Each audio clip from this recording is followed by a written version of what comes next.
everyone. My name is Zhang. I'm a PhD candidate in the Department of Communications, New Media, National University of Singapore. On behalf of my colleagues, Dr. Chen and Dr. Wei Zhang, I'd like to present our current study entitled The Expression of Cultural Identities in Hong Kong's Anti-Extradition Movement, a semantic network analysis of tweets.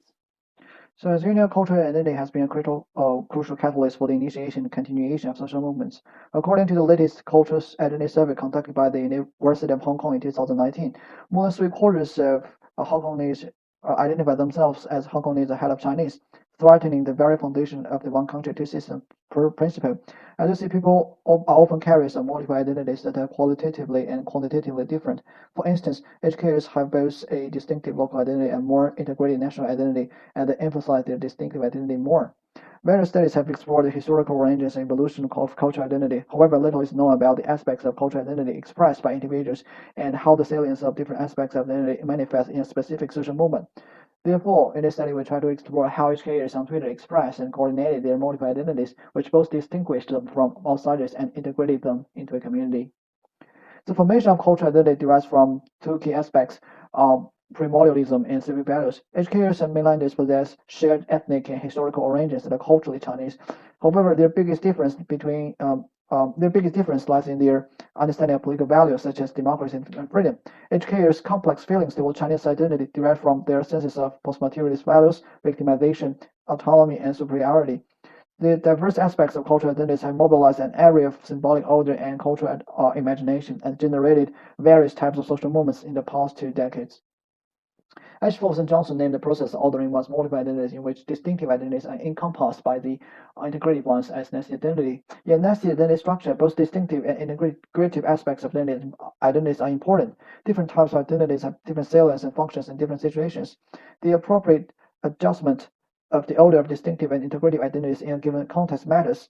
Since few have compared the importance and priority of these components within a single social movement, we thus ask what and how was the identity structure, their central concepts, sub-concepts, and their connections expressed in the semantic networks of HK's tweets during the anti-extradition movement. The boundary between identities is a strategic balance between inclusion and exclusion at any particular time. The competing drives are difficult to coordinate as the situation changes because interests at one end of the continuum are sometimes sacrificed for interests at the other end. Therefore, the optimal distinctiveness with outsiders is a dynamic equilibrium. In the context of social movement, participants may express their distinctive needs more when they experience failure, governmental hostility, and the closing down of political opportunities. Conversely, in facilitative situations, people may express their integrative identities more. And these backdrops, we ask, how did the cultural identity components of HK users displayed in the semantic networks evolve over time? We also hypothesize that HKers may emphasize their distinctive needs more in unfavorable situations and emphasize their broad inclusive needs more in favorable situations. To address these questions and test hypotheses, we adopt semantic network analysis and semantic time-net analysis to present HK users' identity structure and how it evolved with situations. We also used the paired sample t-test to test H1 and H2. Furthermore, we employed discursive historical analysis to provide a linguistic framework when providing in-depth qualitative analysis on the results of SNA and Sentina. The raw materials of SNA came from HK users' English tweets about the movement.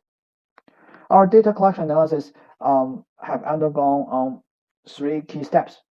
The first step was to collect tweets regarding identity expressions during the movement. Our keywords are comprised by 2 key groups. One relates to the movement, the other relates to the identity and its synonyms.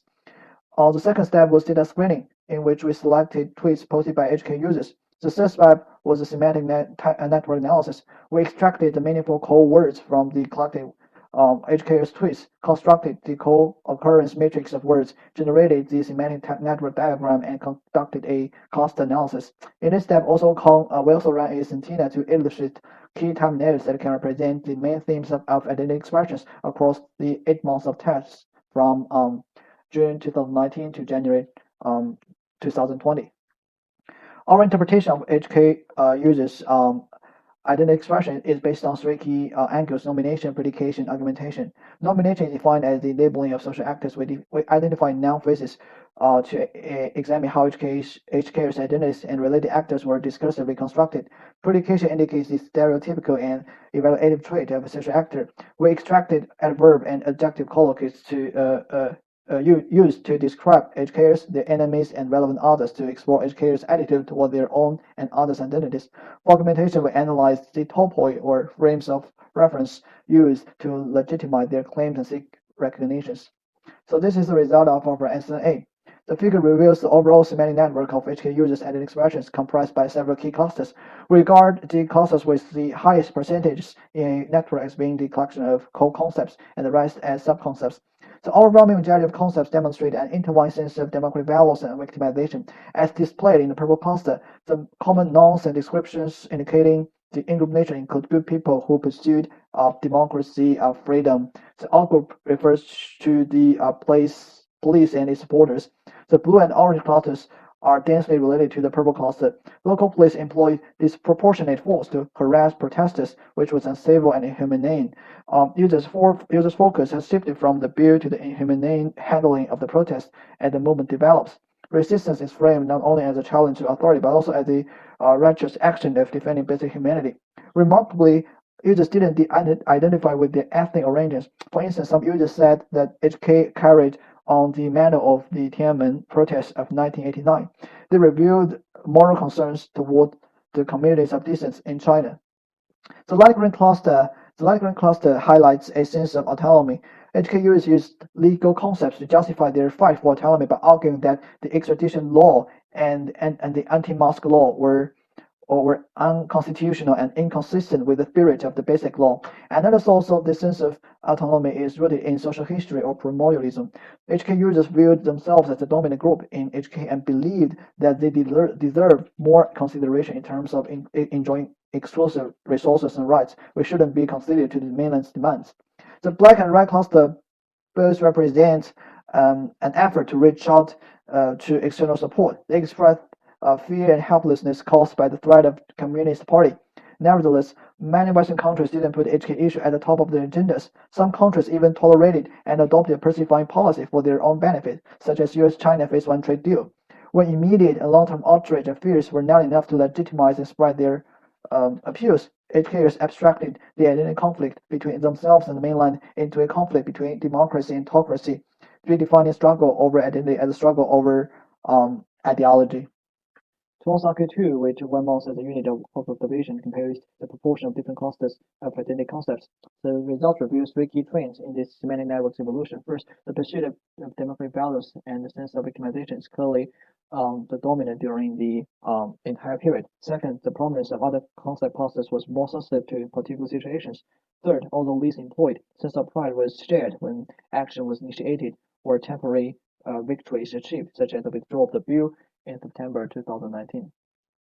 In addition to the descriptive data, a paired sample t-test was then employed to test whether the distinctive identity expressions were more prominent when the movement was at low ebb and the inclusive expressions were more salient in favorable situations. The results indicate that the mean percentage of distinctive expressions was significantly higher in unfavorable situations. However, the mean proportion of integrative expressions was not significantly higher in favorable situations than that in unfavorable situations. Thus, H1 is accepted, but H2 is rejected. Well, we then conducted a sentinel analysis. The results reveals that October 2019, November 2019 were the two defining months during the movement. Moreover, in favorable months, word pairs in blue colors regarding onset battles more frequently appeared. In these months, users' resistance was more restricted to the contradictions within the nation state and focused on the extradition bill itself. However, word pairs in white colors with ideological connotations or denoting external patrons were more frequent during unfavorable situations. These findings revealed that HK users needed to assimilate into a community during the predicament, but this group is less associated with the Chinese character. Overall, our analysis reveals that HK users prioritize the identity of victims and democracy supporters with the recognition of the ethnic connection with mainland China, blaming the place for violating basic human rights and democratic values. A localist identity ranked second and was grounded in emphasizing the legal base for such differentiation. The sense of helplessness, as seen in the expression of perceived fright and fear, trigger users to appeal to the ideology by aligning themselves with the democratic world and urging their support. A meta-discursive undercurrent of recognition of a higher form of morality, dignity, humanity, and justice emerge as the glue of different layers of identity expressions. These moral values include keeping promises, compassion toward the vulnerable, supporting democracy, distribution of justice, and reciprocity with moral partners. By taking the moral approach to identity expression, compatibility among ethnic identity, value-based identity, regional identity, and national identity is made possible. Our hypothesis test revealed that HK users express their uniqueness more saliently in unfavorable situations.